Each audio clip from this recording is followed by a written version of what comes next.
Assalamualaikum warahmatullahi wabarakatuh.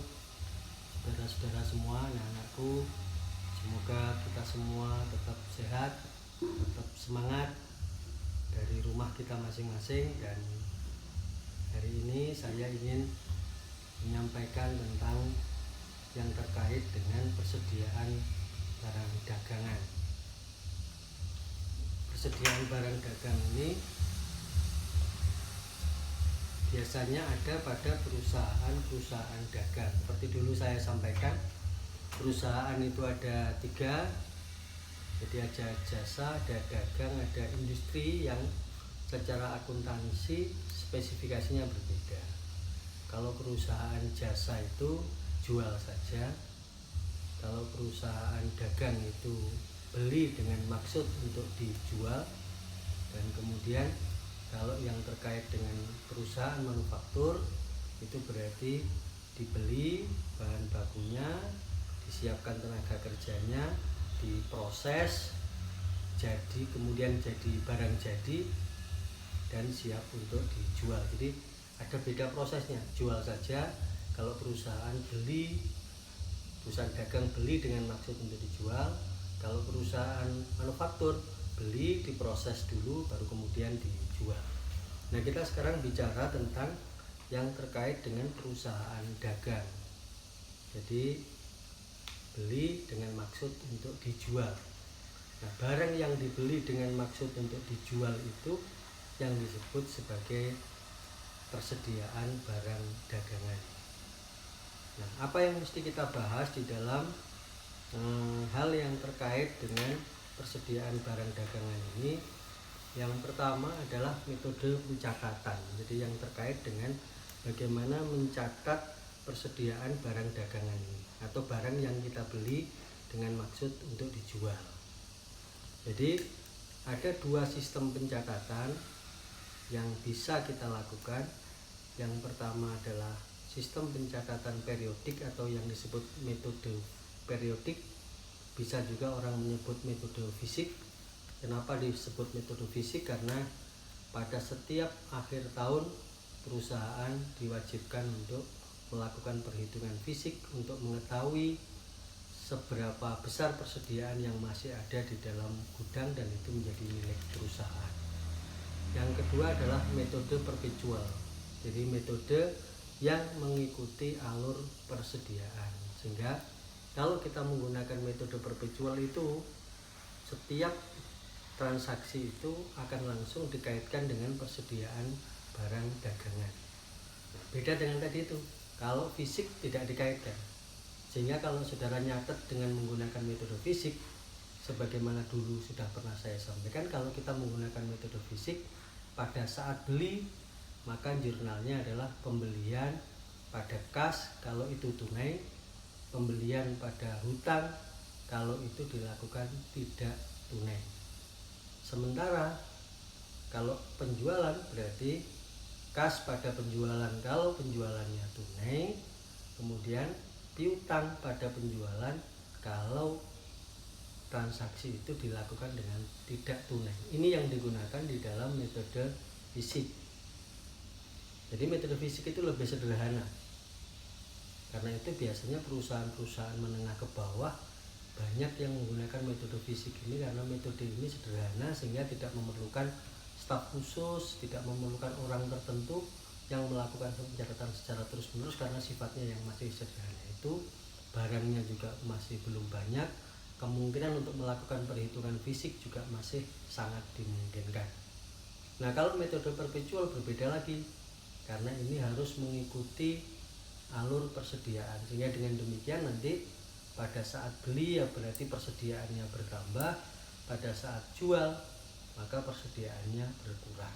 Contohnya misalnya kalau beli barang ya jurnalnya persediaan pada kas kalau transaksi itu tunai, yang kedua persediaan barang dagang pada hutang kalau transaksi itu tidak tunai. Sementara kalau pas penjualan itu jurnalnya ada 2. Yang pertama jurnal yang terkait dengan penjualan itu sendiri, kemudian yang kedua jurnal yang terkait dengan pengeluaran persediaan. Yang penjualan berarti menggunakan harga jual, Sementara yang persediaan menggunakan harga pokok yang itu harus mendasarkan kepada kartu persediaan yang dimiliki oleh perusahaan. Jadi nyatetnya gimana? Penjualannya dicatat kas pada penjualan kalau tunai, piutang pada penjualan kalau kredit. Nah kemudian ketika pengurangan barangnya itu berarti HPP pada persediaan barang dagang. Ini pada saat kita melakukan penjualan. Nah itulah yang kalau kita menggunakan metode perpetual, jadi alurnya harus diikuti. Nah alurnya itu diikuti dari mana? Dari kartu persediaan. Nah karena itu mutlak bagi orang yang menggunakan metode perpetual, maka di situ harus ada yang terkait dengan kartu persediaan dan nanti digunakan, dicatat sesuai dengan metode penilaian yang digunakan oleh perusahaan yang bersangkutan. Saudara-saudara, selanjutnya kita bahas istilah-istilah yang terkait dengan barang dagangan di dalam perusahaan. Yang pertama adalah beban pokok penjualan. Saudara bisa buka buku di halaman 116. Beban pokok penjualan itu di situ diartikan bahwa beban penjualan adalah harga beli barang yang dijual selama satu periode akuntansi. Rumusnya bisa saudara lihat, dihitung berdasarkan persediaan awal ditambah dengan pembelian ditambah dengan ongkos angkut pembelian. Nah ini di buku tidak dicantumkan, kenapa? Karena tidak semua transaksi ada ongkos angkut pembeliannya, tapi manakala itu ada maka berarti pembelian ditambah ongkos angkut pembelian dikurangi retur pembelian, kemudian dikurangi dengan potongan pembelian. Nah kemudian kalau sudah itu sama dengan barang yang siap dijual dikurangi persediaan akhir sama dengan beban pokok penjualan. Sehingga saudara bisa lihat di halaman 116 itu kemudian dicontohkan di halaman 117. Misalnya itu ada PT Mitra Niaga, itu saudara bisa lihat. Jadi penjualan dikurangi dengan harga pokok. Harga pokoknya 152 juta.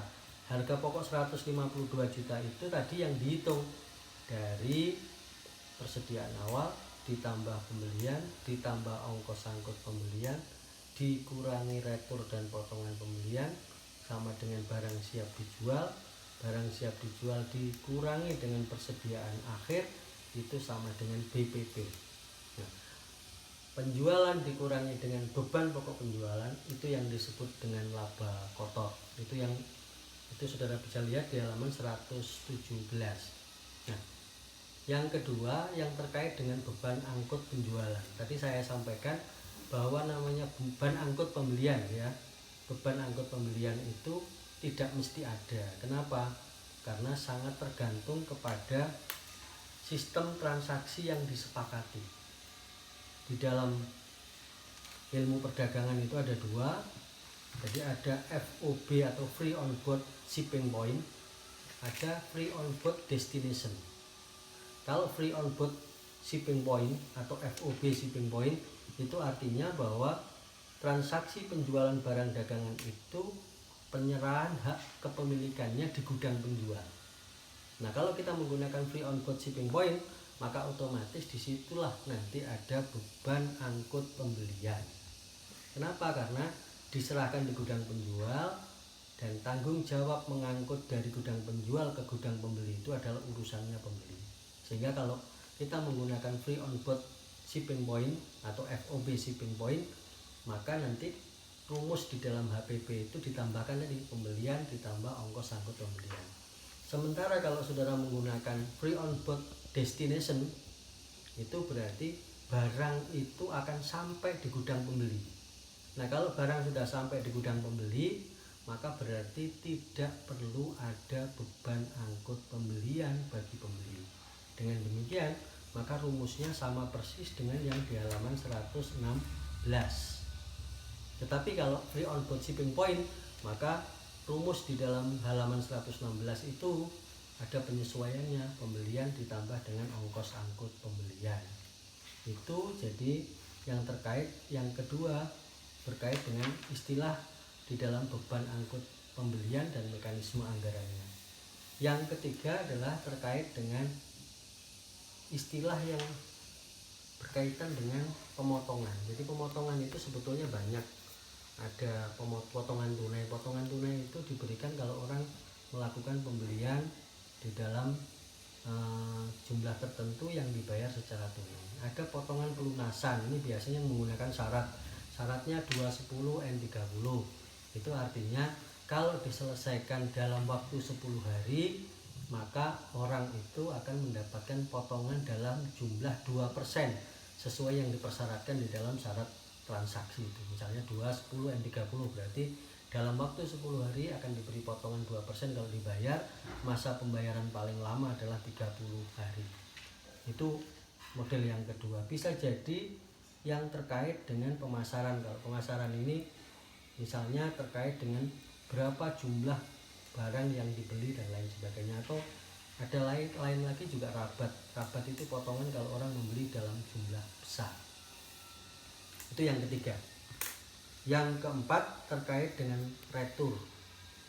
Jadi terkadang proses penjualan itu mengalami kendala, misalnya karena barangnya tidak sesuai, barangnya kualitasnya tidak sebagaimana yang disampaikan dan lain sebagainya, sehingga pembeli merasa tidak puas. Nah, kalau sudah demikian maka ada di dalam akuntansi itu istilahnya retur penjualan. Jadi barang yang sudah dijual karena tidak sesuai dengan keinginan pembeli, maka dikembalikan kepada penjualnya kembali. Nah, itu yang disebut dengan retur. Nah, retur ini nanti pengaruhnya adalah mengurangi jumlah piutang kalau transaksinya kredit. Kalau tunai ya berarti ada kewajiban penjual untuk mengembalikan di dalam bentuk uang atau menggunakan mekanisme yang disepakati.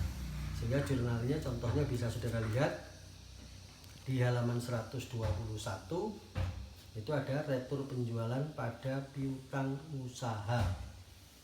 Atau misalnya ini kalau terjadi retur. Tetapi kalau misalnya returnya tunai dan harus mengembalikan ya berarti retur penjualan pada kas.